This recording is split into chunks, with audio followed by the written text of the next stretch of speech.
Dobar dan i dobrodošli na kanal. Danas pripremamo brzi tiramisu. Recept bez jaja.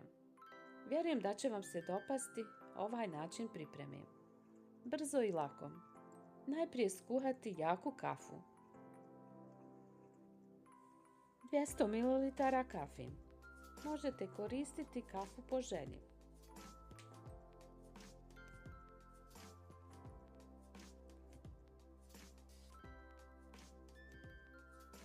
Kafu dobro ohladite.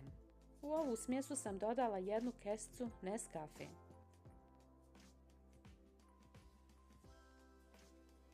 Umutite 500 ml slatkog vrhnja.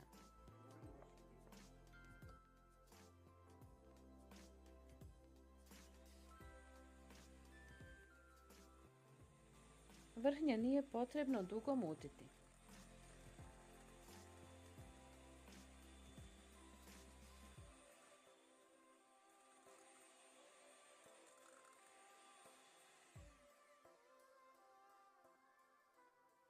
U šlag dodati 300 ml kiselog vrhnja, 25% masti.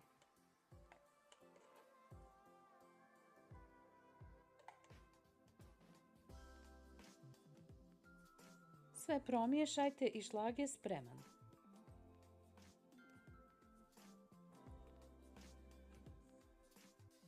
Pripremite 300 g piškota.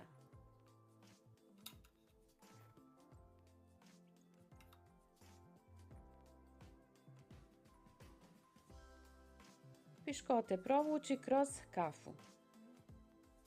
Hladna kafa. I redati red šlaga, red piškota. Još jedan jednostavan recept koji može napraviti svako. Kalup je širine 30 x 20 cm.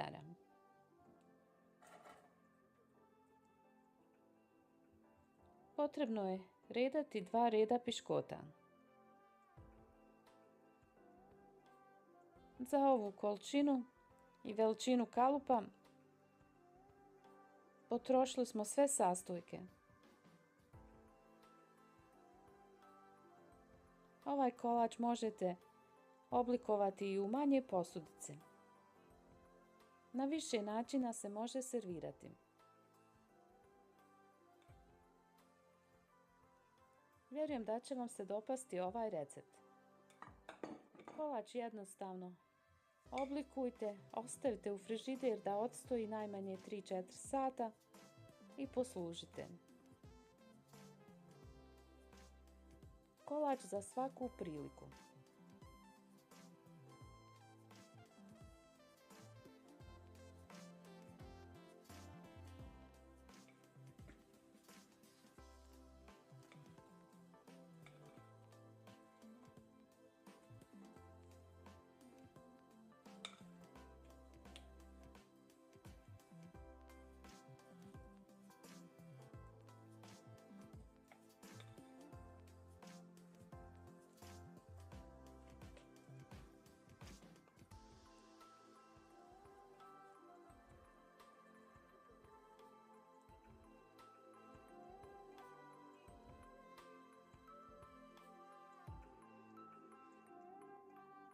Na kraju preko oblikovanog kolača posuti kakao u prahu.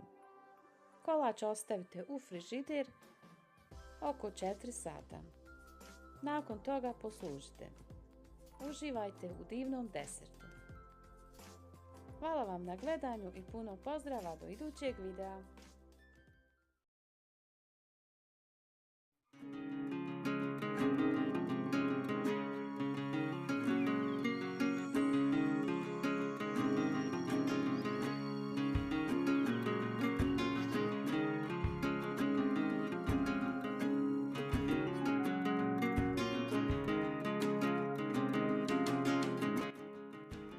Pripremamo kremu. Umutiti 500 ml slatkog vrhnja za šlag.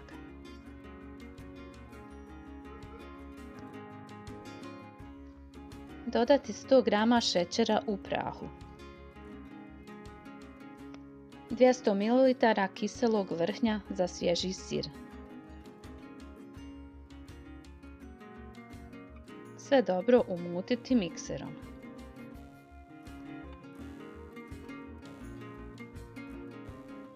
Pazimo da nam krema ne bi bila pregusta, nije potrebno dugo mutiti.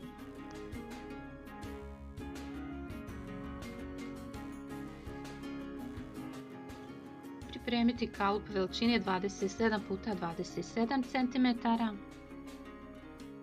jedno pakovanje piškota 210 g, umakati u 150 ml mlijeka i redati u kalup. Ukoliko želite da vam kolač bude brže spreman za upotrebu, piškote bolje natopiti mlijekom kako bi bile mekše. Rasporedimo pola kreme.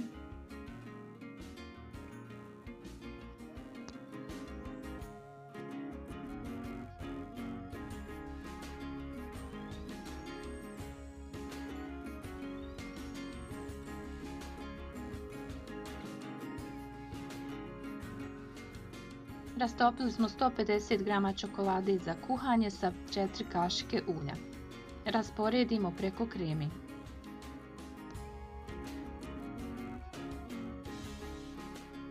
Još rasporedimo ostatak kreme.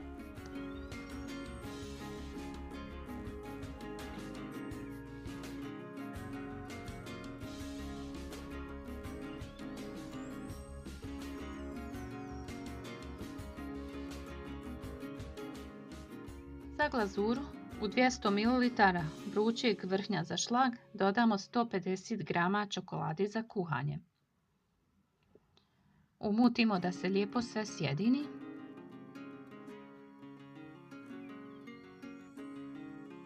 I rasporedimo.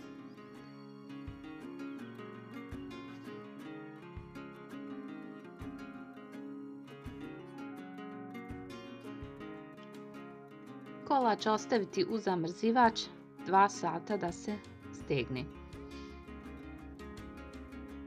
Nakon toga spreman je za degustaciju. Prijatno!